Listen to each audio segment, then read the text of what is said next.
familia, muy buenas noches, que el Señor les bendiga. Les deseamos una feliz Navidad y les invitamos a que adoremos juntos. Escuchad el son triunfal de la hueste celestial, paz y buena voluntad, salvación Dios os dará. Canten hoy toda nación la angelical canción. Estas nuevas todos den. Nació Cristo en Belén. Escuchad el son triunfal de la hueste celestial.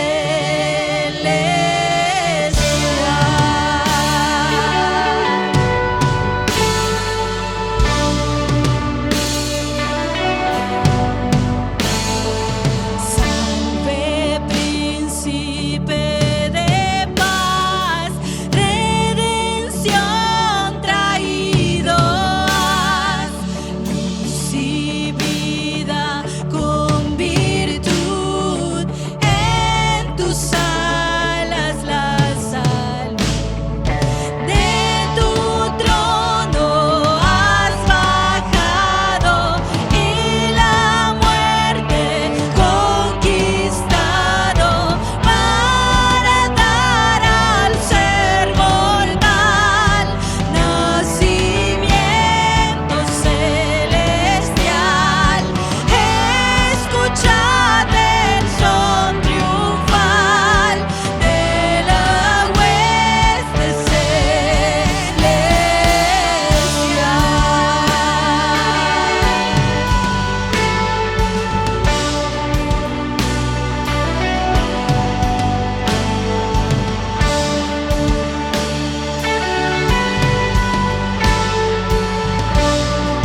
Las pruebas y tribulaciones son parte de nuestras vidas. Los profetas del Antiguo Testamento estaban familiarizados con las pruebas y tribulaciones y cómo Dios usó estas cosas en la vida para lograr sus propósitos. El profeta Isaías nos pinta una imagen sobre esta idea y se encuentra precisamente en su libro Isaías 28:27. Dice: porque no se trilla el eneldo con rastrillo, ni sobre el comino se pasa una rueda de carreta, sino que el eneldo se golpea con una vara y el comino con un palo. Ahora, ¿alguna vez usted se ha sentido como el eneldo y el comino en este versículo?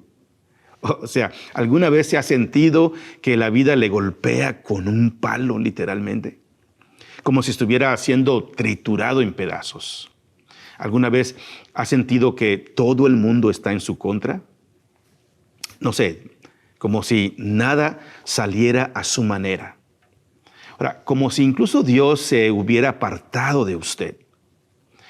Tiene problemas financieros, problemas de salud, problemas matrimoniales, problemas familiares, problemas laborales, problemas con el automóvil y así sucesivamente. Jesús dijo en Juan 16, en este mundo tendrán aflicciones. Muy a menudo nuestros problemas en la vida están asociados con otras personas, o sea, no están de acuerdo con nosotros o nosotros con ellos.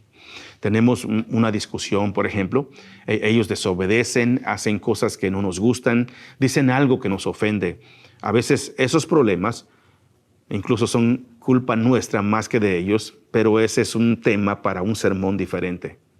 En el libro de Lucas capítulo 2, versículos 1 al 3, vemos a un tirano egoísta que causó muchos problemas a María y José. Dice: en esos días Augusto, el emperador de Roma, decretó que se hiciera un censo en todo el imperio romano.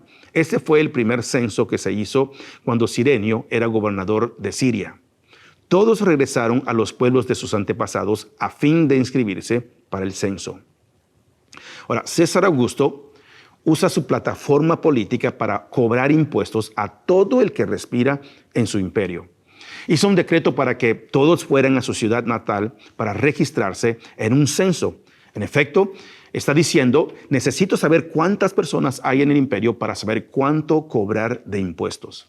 Ahora, permítame hablarle un poco acerca de César Augusto. Su nombre verdadero era Cayo Octavio. Era hijo adoptivo de Julio César, por lo que cuando Julio César muere, Octavio se convierte en emperador y con él el título de su puesto, el César. Debería haber sido conocido como Octavio César. Sin embargo, Octavio tenía un gran ego.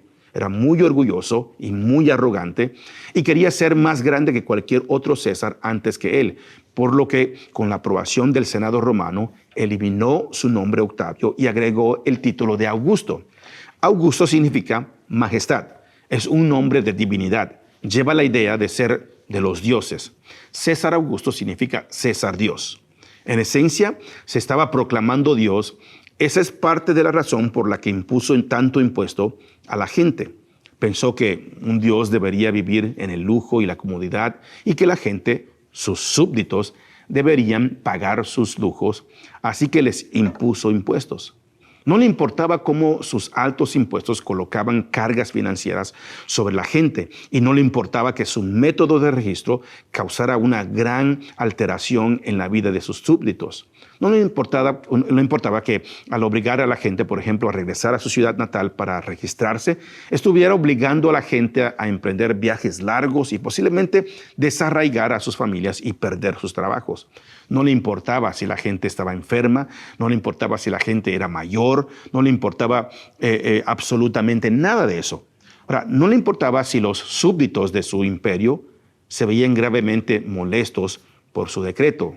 Solo quería su dinero. Hizo lo que quiso y si la gente no le gustaba, no tenían otra opción. Si intentaban rebelarse, tenía su vasto ejército para hacer frente a las manifestaciones. Pero María y José se sometieron, aunque les hizo la vida miserable, aunque tuvieron muchos problemas. Miremos los versículos 4 al 7, los problemas que ellos experimentaron. Dice: como José era descendiente del rey David, tuvo que ir a Belén de Judea, el antiguo hogar de David. Viajó hacia allí desde la aldea de Nazaret de Galilea. Llevó consigo a María, su prometida, quien estaba embarazada. Mientras estaban ahí, llegó el momento para que naciera el bebé. María dio a luz a su primer hijo varón, lo envolvió en tiras de tela y lo acostó en un pesebre porque no había alojamiento disponible para ellos.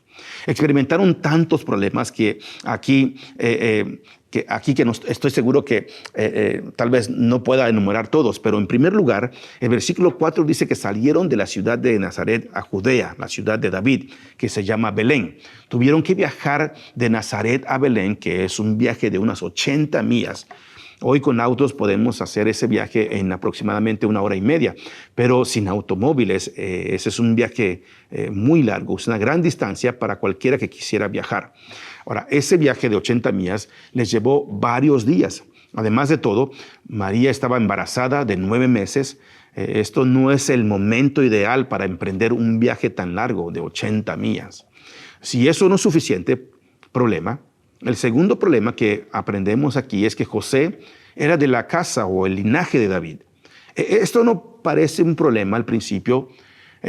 Todos queremos ser descendientes de una persona famosa. José era descendiente de uno de los israelitas más famosos de todos los tiempos, el rey David. Y eso es bueno. Pero el problema surge cuando nos damos cuenta de que un descendiente directo del linaje real de David está siendo empujado por un César pagano y egoísta desde su palacio real. Ahora, si fuéramos José, probablemente hubiéramos exigido nuestros derechos.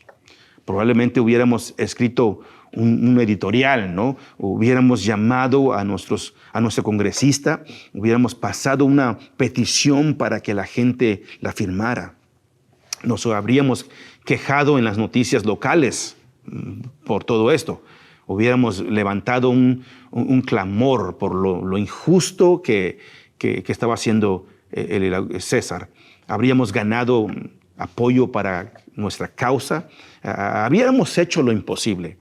Hubiéramos incluso publicado una foto de nuestra esposa que está embarazada de 9 meses en las redes sociales y denunciar cómo el César puede hacer que una mujer en su condición viaje 80 millas solo para pagar impuestos. Habríamos protestado contra el impuesto en sí, de cómo era injusto y mucho más de lo que necesitaba el César y cómo el gobierno romano estaba desperdiciando literalmente el dinero que tenía.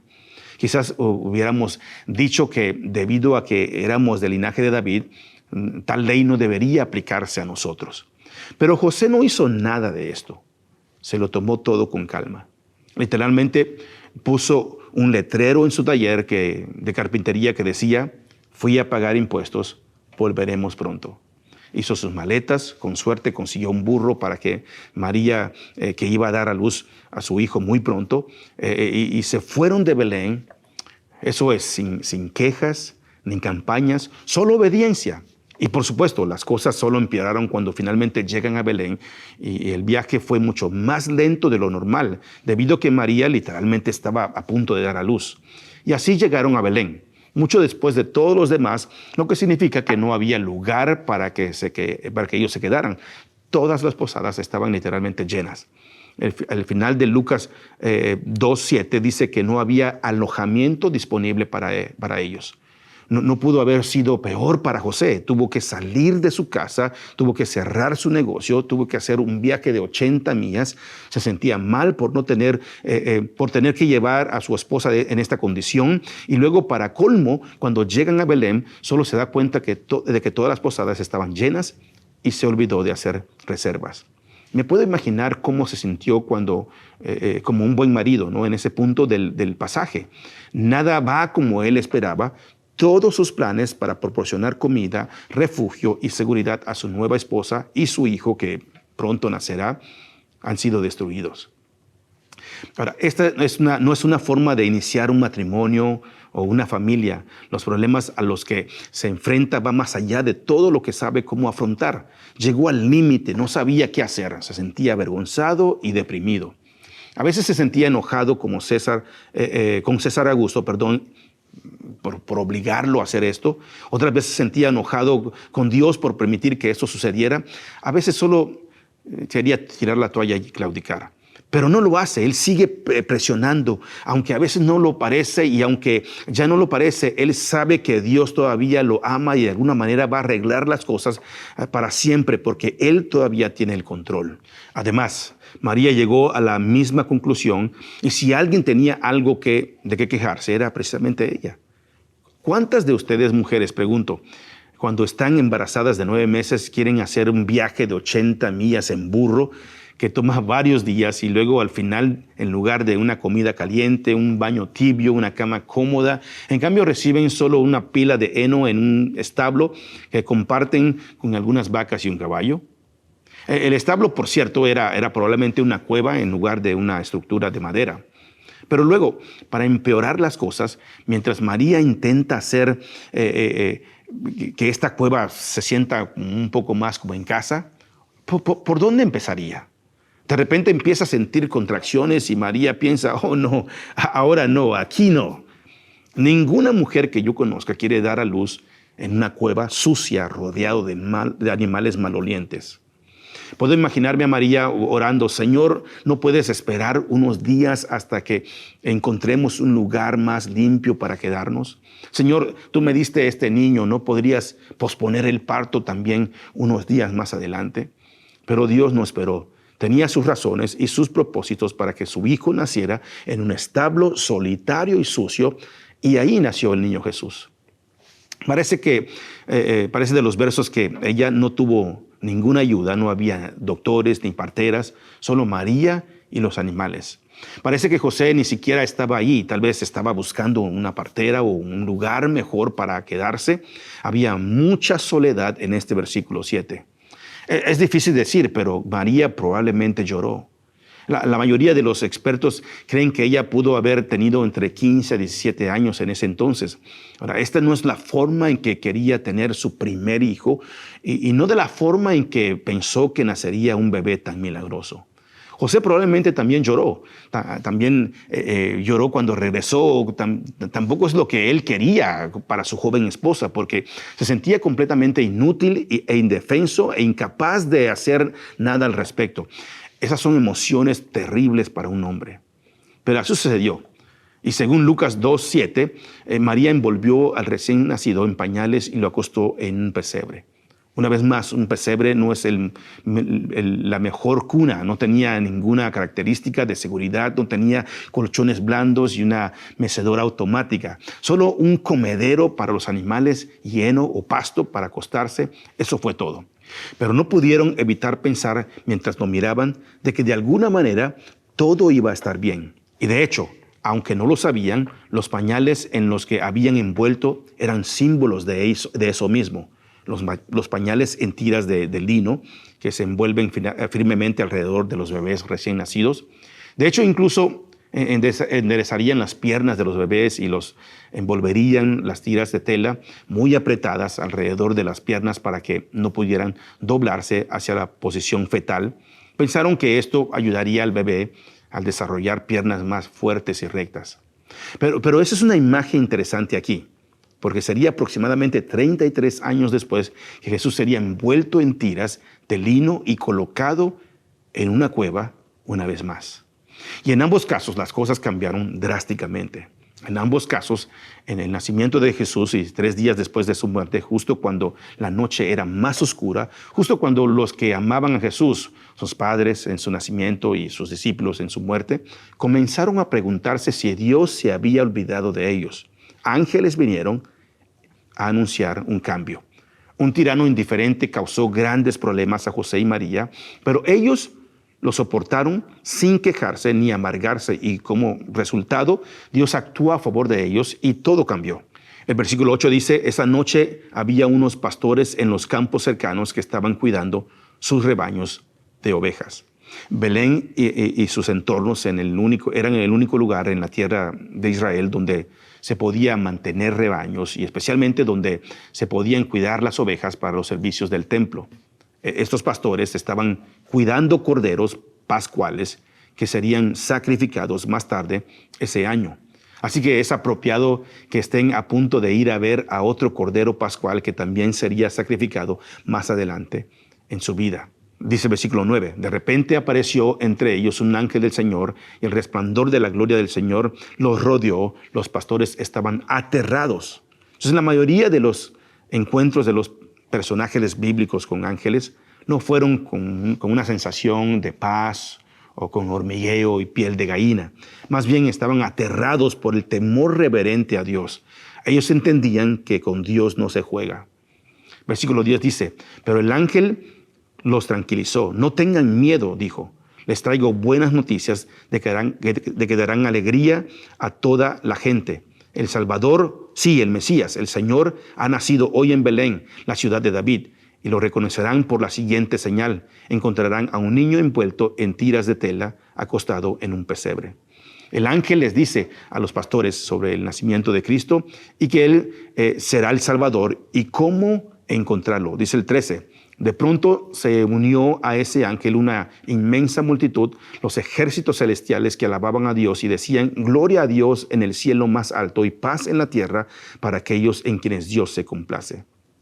¿No es interesante, sin embargo, que el César Augusto, que quería ser aclamado como Dios a través de su egoísmo, puso en marcha eventos en los que el verdadero Dios vendría a la tierra y sería alabado por los ángeles? Además, la historia nos dice que César Augusto fue elogiado por haber inaugurado la paz mundial, pero sabemos que no fue una paz real o duradera. Incluso el filósofo estoico Epicteto dijo, si bien el emperador puede dar paz a partir de la guerra en tierra y mar, es incapaz de dar paz a partir de la pasión, el dolor y la envidia. No puede dar la paz del corazón que el hombre anhela más que incluso la paz exterior. Pero los ángeles proclamaron que Cristo traerá paz, la paz que no se obtiene mediante el dinero y el poder del emperador, sino mediante la humildad y el servicio. Y la paz más importante con Dios llega solo a aquellos que creen que Jesús para la vida eterna. Solo a través de Cristo podemos tener paz verdadera y duradera. Ese es el mensaje que proclaman los ángeles. Ahora, permítame aclararles el mensaje del ángel. Durante la temporada navideña lo vemos por todos lados, pero no significa lo que la mayoría de la gente cree que significa. La traducción es un poco pobre y una traducción más literal es de esta manera. Gloria a Dios en las alturas y paz en la tierra para con los hombres de buena voluntad. O podríamos decir, hacia los hombres que están en la voluntad de Dios. Jesús no necesariamente vino a traer paz para toda la tierra y a todas las personas. Más bien lo ofrece a todas las personas de todo el mundo. Lo vemos en el versículo 10. Pero que solo los hombres y las mujeres de buena voluntad lo recibirán. En Isaías 48:22 dice que no hay paz para los malvados. Vivimos en un mundo perverso y pecaminoso y aquellos que viven en la maldad y el pecado nunca tendrán paz. Sin embargo, si usted es uno de los que ha llegado a conocer a Jesucristo como su Salvador, al creer solo en Él para la vida eterna, entonces puede conocer esa paz que proclaman los ángeles. Romanos 5:1 dice, por lo tanto, ya que fuimos hechos justos a los ojos de Dios por medio de la fe, tenemos paz con Dios gracias a lo que Jesucristo, nuestro Señor, hizo por nosotros. La paz está disponible para usted hoy. Si usted es una persona de la voluntad de Dios. Ahora, ¿cuál es la voluntad de Dios? Creer en su Hijo Jesucristo para la vida eterna. Veamos el versículo 28. Dice, entonces le dijeron, ¿y qué debemos hacer para poner en práctica las obras de Dios? Jesús les respondió, esta es la obra de Dios, que crean en aquel que Él ha enviado. Ahora, ¿quiere tener la paz que los ángeles proclaman aquí? Necesita ser un hombre o una mujer de la voluntad de Dios. Necesita ser la voluntad de Dios. ¿Para qué es creer? Que es precisamente creer en Jesús para la vida eterna. Pero si lo rechaza, también rechaza la paz. No puede haber paz en este mundo sin Él. Dice el versículo 15, cuando los ángeles regresaron al cielo, los pastores se dijeron unos a otros, vayamos a Belén, veamos esto que ha sucedido y que el Señor nos anunció. Fueron deprisa a la aldea y encontraron a María y a José. Y allí estaba el niño acostado en el pesebre. Los ángeles desaparecieron, volvieron al cielo y los pastores se dijeron el uno al otro, ¿qué estamos haciendo o qué estamos esperando aquí? Vamos a ver a este niño. Y así lo hicieron. Se apresuraron a ver a Jesús y ojalá que todos fuéramos más como estos pastores. Ellos escucharon la palabra de Dios hablada aquí por los ángeles e inmediatamente actuaron de acuerdo a ella. No esperaron a que amaneciera. No pidieron dirección exacta. ¿Se pueden imaginar? Dice ellos preguntando a los ángeles, disculpe ángel, hay muchos establos en Belén, pero ¿no tendría de casualidad una dirección exacta del lugar? No, ellos recibieron por fe el mensaje que Dios les envió, luego respondieron con obediencia inmediata. Estoy seguro que ellos sabían dónde estaban todos los establos, así que simplemente revisaron hasta que encontraron en el que estaban María, José y Jesús. También debemos de tener en cuenta que los ángeles no se aparecieron a los líderes de la nación, no se aparecieron al alcalde de Belén, no se aparecieron a los líderes religiosos de Belén. No, ellos se aparecieron a los pastores. Solo pastores humildes en el campo. Los pastores eran realmente marginados en Israel. Su trabajo no solo los hacía ceremonialmente inmundos, sino que también los mantenía alejados del templo durante semanas. El cántico de María señaló en Lucas 1, 51 a 53 que este sería un patrón en la vida de Jesús y ha comenzado aquí. Parece que los pobres y las personas que son marginadas son a menudo a quienes Dios presta especial atención. Después de verlo, los pastores contaron a todos lo que había sucedido y lo que el ángel les había dicho acerca del niño, nos dice el versículo 17. Los pastores se convirtieron entonces en los primeros evangelistas cristianos, los primeros testigos en difundir las buenas nuevas del Mesías. Cuando vieron a Jesucristo, no pudieron evitar guardar silencio acerca de él. Le dijeron a todos los que conocieron. Una vez más, son una lección para nosotros. No solo obedecieron la palabra de Dios de inmediato, sino que también fueron más allá y les contaron a otros acerca de Jesús. Una vez que ha conocido a Jesús, es un privilegio, es un honor, es una necesidad contarle a los demás acerca de Él. Una vez que haya conocido a Jesús, no podrá dejar de hablar de Él aunque usted quiera, aunque usted intente. Los pastores estaban tan emocionados por lo que habían visto y oído que tenían que contárselo a todo el mundo. Mire el resultado en Lucas 2:18. Dice, todos los que escucharon el relato de los pastores quedaron asombrados. Wow, esta es una idea clave. Después de todo lo que hemos visto hoy, las cosas no salieron según lo que había planeado María y José. Habían experimentado más problemas de lo que ellos debían. Y en lugar de quejarse, en lugar de criticar, aceptaron en silencio lo que Dios estaba haciendo en sus vidas. José pudo haber exigido que obtuviera lo que se merecía como descendiente del rey David, pero no lo hizo. También María podría haber ido por ahí alardeando que llevaba en su vientre al Mesías prometido y como resultado podría haber exigido que se le diera la mejor habitación de la posada, y gratis incluso, y que el posadero debería echar a quien estuviera ahí, pero ella no lo hizo. María y José optaron por aceptar humildemente las pruebas y los problemas que Dios les envió, y como resultado Dios los levantó y Él los catapultó. Envió ángeles para darles un concierto y pastores para que les contaran quiénes eran y con qué clase de niño habían sido bendecidos. María y José optaron por no hacer lo que ellos quisieran. En cambio, dejaron que Dios lo hiciera por ellos. Cuando se le dé a usted, por ejemplo, el crédito por el ministerio y los talentos y habilidades que tiene, deje que sea Dios y otros quienes lo traigan en lugar de usted mismo. Esa es nuevamente una lección que vemos en Lucas 2, 19 al 20. Dice, pero María guardaba todas estas cosas en el corazón y pensaba en ellas con frecuencia.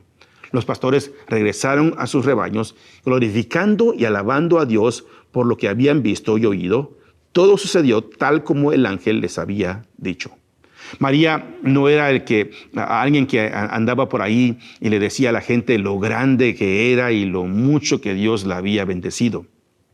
En cambio, solo guardó todas estas cosas y las meditó en su corazón. Y Dios usó a los pastores para contarle al mundo sobre María y su bebé recién nacido. ¿Tiene usted dones y habilidades que Dios le ha dado? Por supuesto que sí. Todos ustedes han sido bendecidos por Dios con dones y talentos. Grandes e increíbles habilidades y dones que harán cosas asombrosas para Dios. Ahora, pero Dios no quiere que ande alardeando de todo lo que le ha dado y exigiendo que la gente le honre y le mire como usted cree que debería hacer o deberían de hacerlo. En cambio, como María y José, acepte tranquila y humildemente cualquier posición y privilegio en el que Dios le haya puesto. Y si demuestra que es fiel con lo poco, Él le dará más. Pablo escribe en el libro de Filipenses 2 que debemos ser como Cristo. Y aquí vemos a María y José haciendo exactamente eso. Actuar como un servidor de todos y humillarse en la mayor medida posible.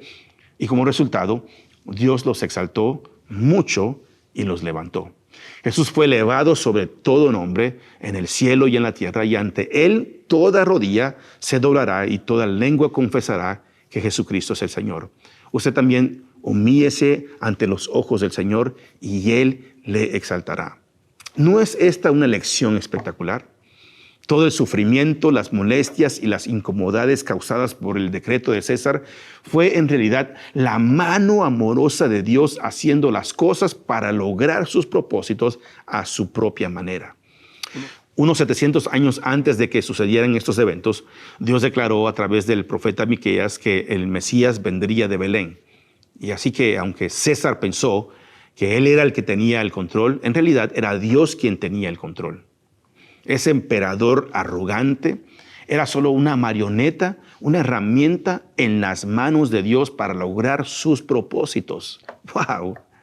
Y uno de los propósitos de Dios era dar más alabanza y honor de lo que María y José jamás hubieran imaginado o hubieran podido levantar por sí mismos. Todos debemos aprender de María y José que nuestros sufrimientos, nuestros problemas y nuestras pruebas en la vida son herramientas en la mano de Dios para moldearnos y convertirnos en algo más allá de nuestra imaginación. Cuando las pruebas y los problemas lleguen a su vida, es posible que sienta que lo golpean con varas y lo muelen hasta convertirlo en polvo. En cualquier prueba que enfrente, hágale a Dios este tipo de preguntas. Diga, Padre, ¿qué estás tratando de enseñarme en esta situación? ¿Cómo puede esta prueba hacerme más como Jesucristo? ¿Qué basura en mi vida estás tratando de sacar de mí? ¿Cómo puede este momento inquietante hacerme sentir mejor en lugar de amargarme? Dios quiere convertir sus problemas en un concierto de coros de ángeles si solo le permite realizar su obra en usted. Así que espero que usted reciba esto. Feliz Navidad de parte de toda la familia de One City Church, One City en español. Les deseamos lo mejor y espero que los problemas y todo lo que usted está atravesando en estos momentos, usted permita que Dios lo use para moldearlo a usted y llevar a cabo sus propósitos. Feliz Navidad.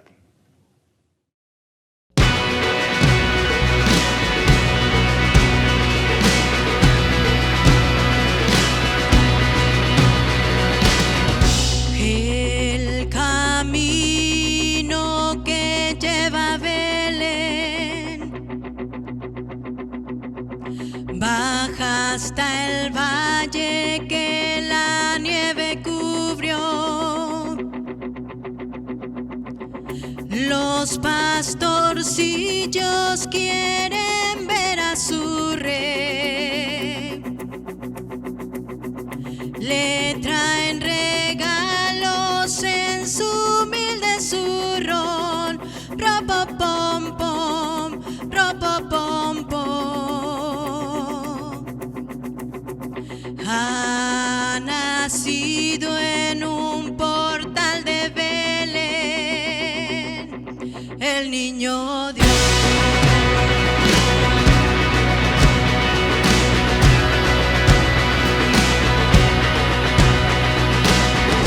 Yo quisiera poner a tus pies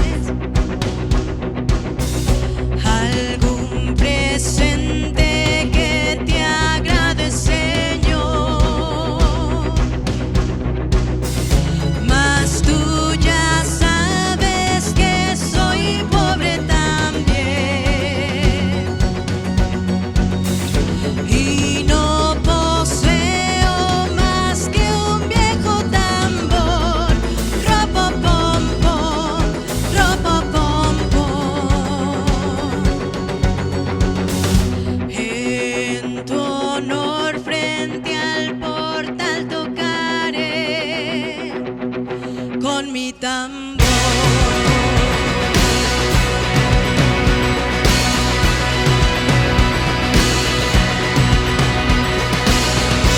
El camino que lleva a Belén, yo voy marcando con mi viejo tambor. Nada mejor hay que yo pueda ofrecer. Su ronco acento es un canto de amor. Ropopompo, ropopompo. Cuando Dios me vio tocando ante él, me sonrió.